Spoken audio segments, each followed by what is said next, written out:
Hello guys, welcome back to my channel. Pinya bangke ilitum second year result laput so puthakla ilitum chithanamuna. On the pinya bangke ilitum second year result koson si kachilang nun jima mate koson si kethek pama di nasi tum chaliramuna nona bangke nili has kona se damni malake dak Facebook padim damang po dak dam elo plutang te Facebook adim dam elo plutang te antar ke kusono dak start tudui lada bang so adim start lada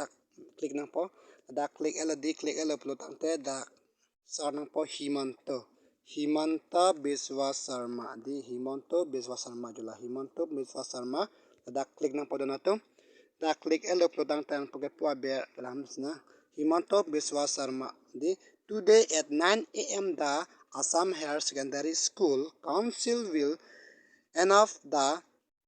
results of the higher secondary examinations for the year 2023. The result can be viewed on the following website like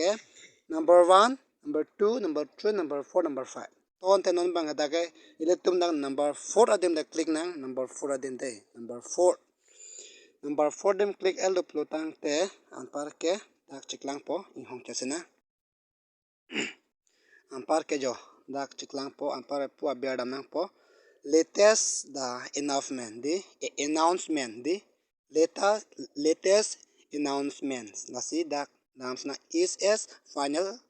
exam result di Assam Higher Secondary Education Council is a state education council of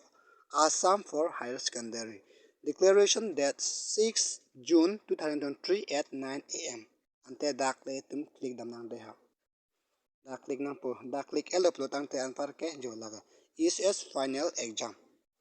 HS final result di HS final result la lo da bang ke roll number dak tang po roll kop mane dak ke roll number dak roll tang po roll di roll bang de dak number bang khali dak roll typing na po na donatum roll ka typing nang lagay pila na islam example nali ana po 0 9 5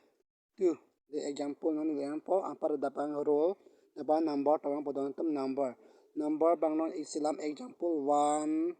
0 2 3 7 mapantang puri ni hode hodang tamo ton tenon lang na da click elo apar ke da click elo bani donatum di para po abia indonang pojo dahil jo okay personal detail di okay lagay marcy chan check lang laba donatum yo tonte donatum pinya video bang kala pan chalo lasina tom subang so video silam san pate please like comment and share tonte pinya video kala pan si kang ton elo kurwang tu